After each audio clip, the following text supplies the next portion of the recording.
He was just jogging 6 blocks from his daughter's Saturday art class when the air cracked 2 sharp pops, then the screech of tires.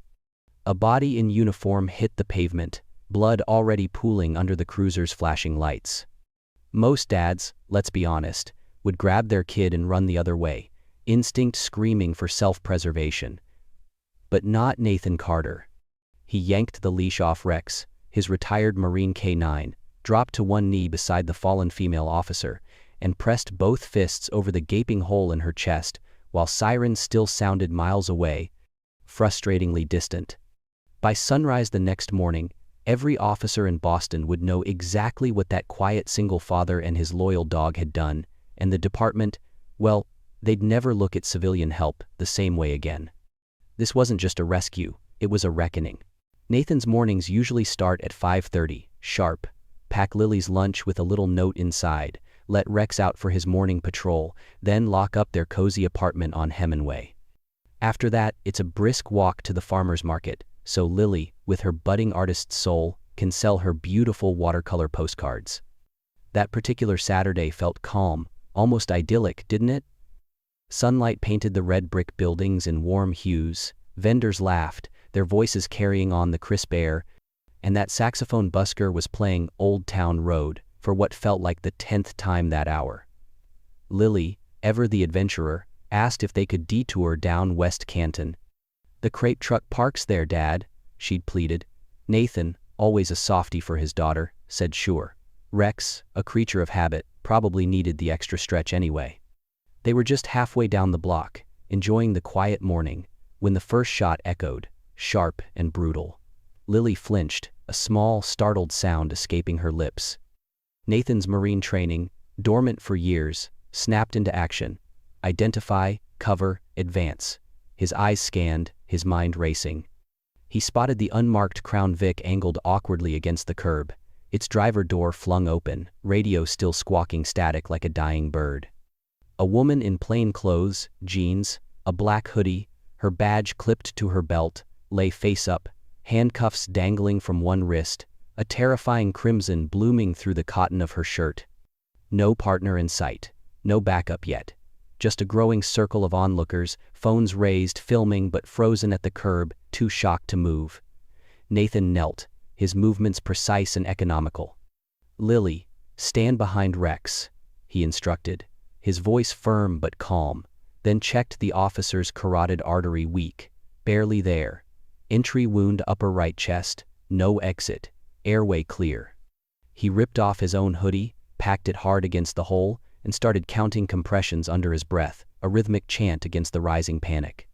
Rex, ever vigilant, ears pinned back, positioned himself perpendicular to the body, a silent, furry shield, blocking traffic and gawkers the same way he once protected soldiers in the dusty, dangerous streets of Kandahar.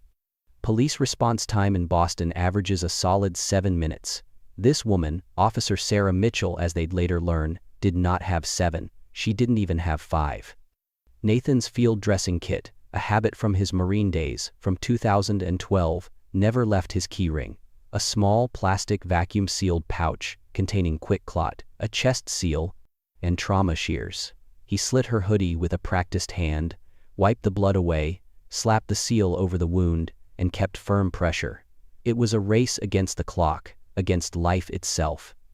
Rex, sensing the urgency, let out a low, guttural growl as a man edged closer, curiosity overriding common sense. One word from Nathan. Back, and the shepherd's lips lowered further, a silent, primal warning. The man wisely stepped away. Nathan turned to Lily, whose small face was pale but determined. "Count to 30 slow, then we switch," he told her. She did, her voice trembling slightly but holding steady, a testament to her own quiet strength. Somewhere around count 22, the officer's eyelids fluttered.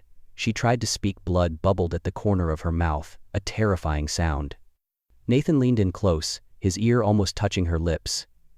"Name?" he urged. "Mitchell," she rasped, her voice barely a whisper. "Sarah, undercover, evidence locker, they know." He promised she could explain everything at the hospital, right now. Air was the absolute priority. He carefully loosened the handcuffs, hoping to improve circulation, braced her knees to prevent shock, and kept one palm firm on the chest seal while Rex maintained his protective perimeter, a silent, unwavering guardian. Sirens finally crested the hill, a wail of hope, but the first unit screeched past wrong block. Nathan exhaled through gritted teeth, a frustrated sigh, adjusted his grip, and continued his life-saving work. Total elapsed time since that first horrifying shot, 94 excruciating seconds. Moments later, 2 patrol cars did U-turns, tires squealing, officers jumping out, guns drawn, yelling, "Hands! Hands in the air!" It was a scene of pure, chaotic adrenaline. Nathan, his palms slick with blood, slowly raised them. "Marine Corps, working EMS, she's got a GSW chest, needs ALS. Where's your medic?" he shouted, his voice hoarse but authoritative. A young cop, fresh out of the academy, froze, eyes flicking nervously from Rex's low protective stance to the grizzled dad in a torn, blood-soaked t-shirt. He'd never seen anything like it. But another officer, older, with more miles on his boots, recognized the battlefield packing, the calm, precise language. He immediately holstered his weapon, a silent acknowledgement of Nathan's expertise, and guided him to continue his work. EMTs, finally on the scene, wheeled in their stretcher, their faces grim. Nathan gave the handoff, a concise, professional report. Entry right upper lung, no exit, seal applied, compressions, 90 seconds, vitals thready, 90/60, conscious, intermittent. Possible tension pneumo. The medics blinked, a moment of surprise. Usually, they got civilians screaming, "Just help her," not a full, detailed medical brief. They loaded Officer Mitchell onto the stretcher with careful, practiced movements. But before the ambulance hatch closed, she clutched Nathan's wrist, her grip surprisingly strong. "Locker 33, trust no one," she whispered, her eyes wide with a desperate warning. Then the doors slammed shut, and the unit sped away, its sirens fading into the distance. Nathan stood in the street, blood up to his elbows, Lily clinging tightly to his leg, Rex nosing his hand, a silent comfort. Behind the yellow crime tape, phones still recorded, capturing every detail. Word of the extraordinary rescue spread like wildfire, even before the ambulance hit the ER. For months, the Boston PD's internal affairs had sensed a deep rot, a series of disturbing leaks in the narcotics evidence vault, kilos of drugs disappearing, seals mysteriously broken, chain of custody logs altered with unsettling regularity. Officer Sarah Mitchell, a sharp, dedicated detective, had been borrowed from internal affairs precisely to root out this corruption. She was running an undercover sting, working within her own department, when she got made, when her cover was blown. The round that hit her, the one Nathan had fought so hard to contain, came from a department-issued .38. Ballistics later matched it to a backup pistol, registered to none other than a respected captain. The moment her name hit the airwaves, the command staff knew the optics were catastrophic. A female IA detective gunned down, saved not by her own, but by a civilian and his canine. Phones lit up, reporters were already asking if the city had a dirty gang in uniform running rampant. The commissioner, a man known for his calm demeanor, called an emergency meeting, ordered full cooperation, and, crucially, requested Nathan's formal statement that very night. Officers who had once sped by without a second glance now stood in line, waiting their turn to thank him, their gratitude palpable. But beneath the thanks, there was a plea, a quiet urgency in their voices. "Tell the truth, nothing more, nothing less. We need to clean house." They knew this was their chance, perhaps their only one, to truly restore faith in their badge. While detectives painstakingly interviewed vendors, trying to piece together the puzzle of the shooting, Rex tugged insistently on Nathan's pants leg, pulling him toward an unattended backpack tucked innocently under a produce table. Nathan, trusting his dog's instincts implicitly, investigated. Inside, 2 kilos of fentanyl, meticulously wrapped in official police evidence tape. It was a chilling discovery. Crime scene photos, later plastered across every news outlet, show Rex's paw resting gently but firmly over the bag he'd sat sentinel, unwilling to move an inch, until Nathan acknowledged his find. That discovery, time-stamped a mere 90 minutes post-shooting, kicked the investigation from administrative leave into a full-blown criminal grand jury inquiry overnight. DA investigators, initially skeptical, later credited Rex's unerring nose with preserving a chain of custody that multiple officers later tried, desperately, to dispute. When footage aired of the shepherd calmly guarding those drugs on the evening news, Bostonians joked that the dog had better ethics than half the force. And you know what? Jurors, during the trials that followed, would later cite that very moment. Even a dog knew something stank, as subconscious proof of a systemic rot that had permeated the department. Rex wasn't just a dog.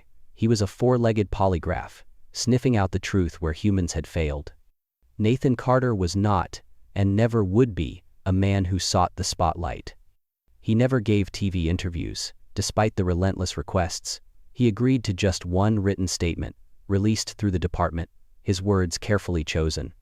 It read, in part, "I merely extended the same courtesy I hope someone would offer my child's teacher, my sister, my fellow citizen. Rex did the real work. I followed his lead." He flat-out refused commendation ceremonies, turning down every award and accolade, until prosecutors explained, with grave seriousness, that his testimony was critical, that it could help lock away dirty cops who endangered children like his Lily. Only then, understanding the true stakes, did he walk into headquarters, wearing the same blood-stained sneakers, to point at photos and diagrams, his quiet presence commanding a room full of seasoned investigators.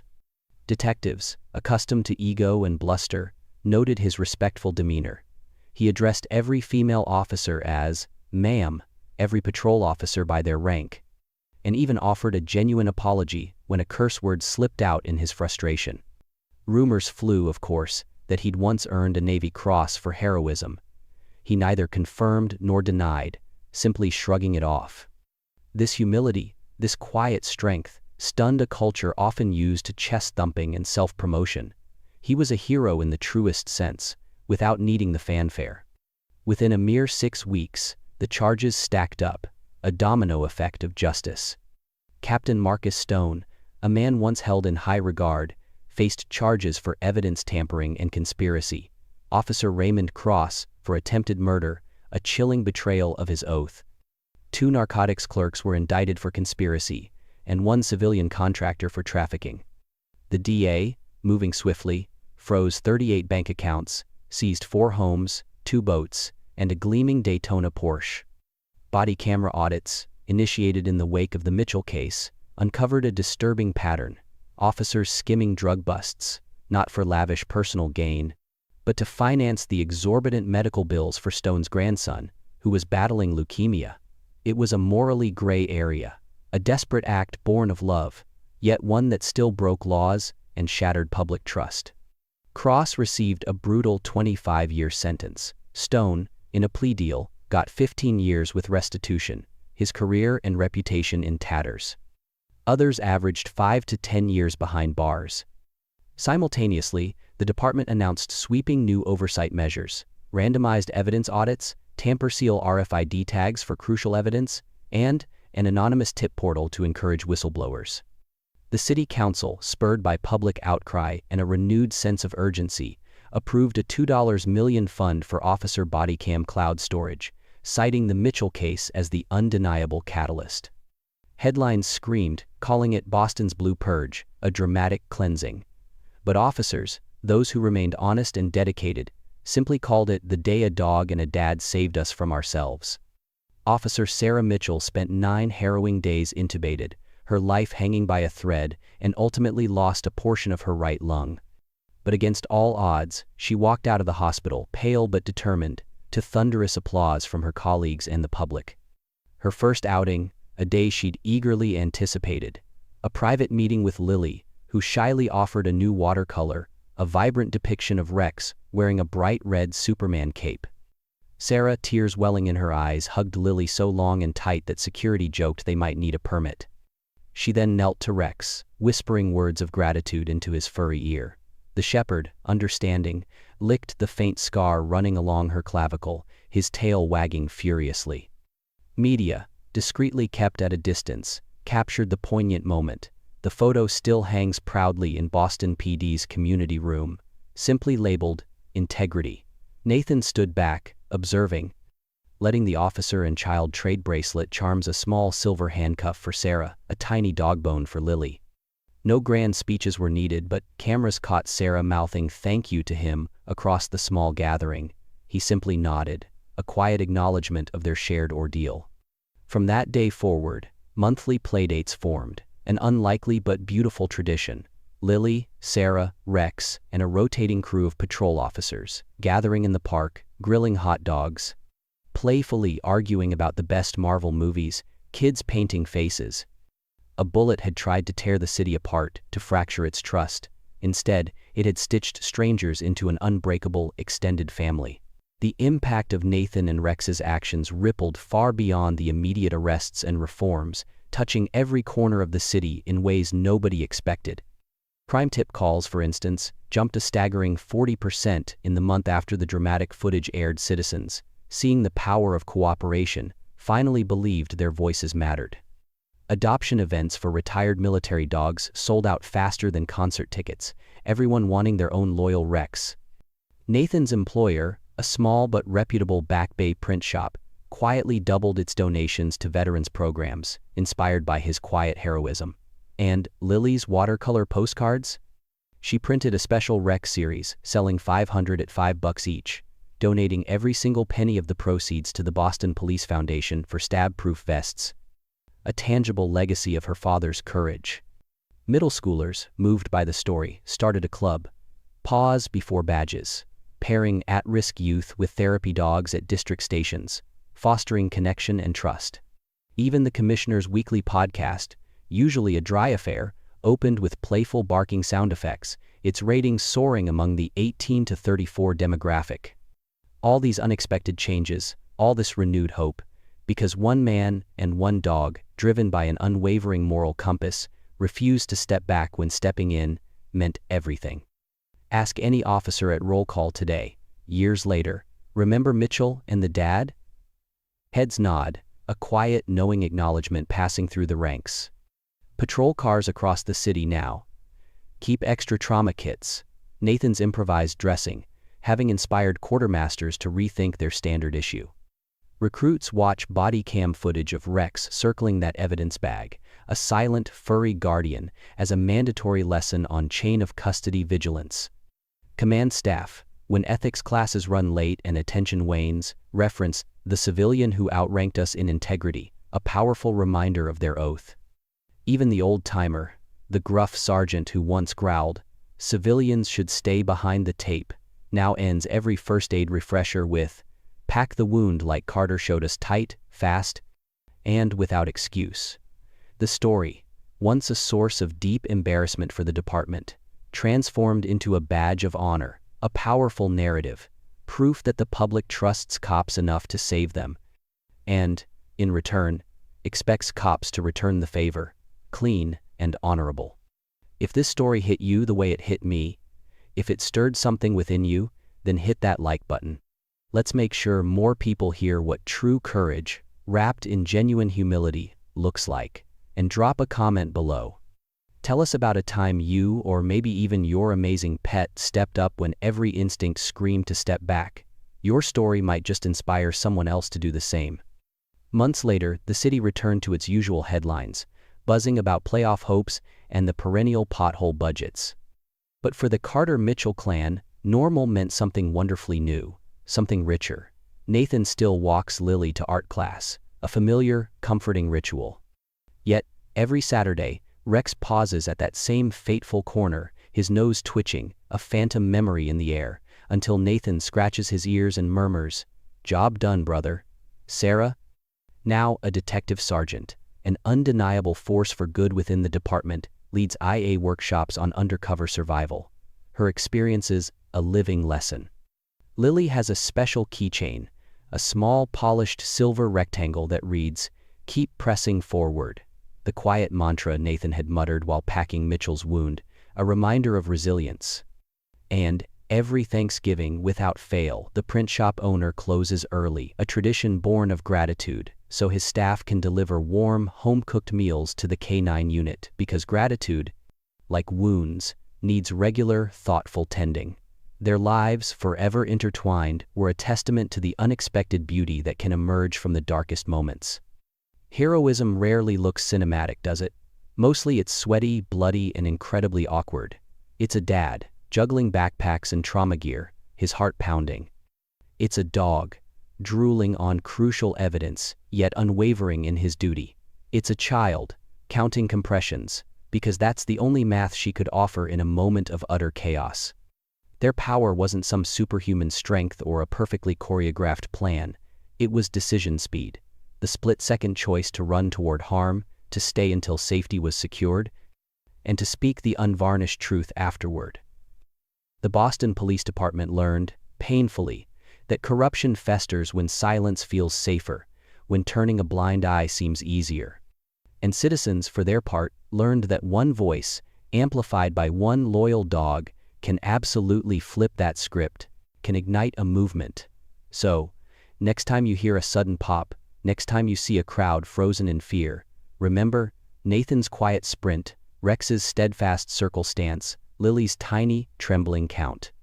Ask yourself which role you'll play when faced with such a moment, and decide before the sirens even start, because hesitation, in those crucial seconds, costs, heartbeats, and sometimes, it costs everything.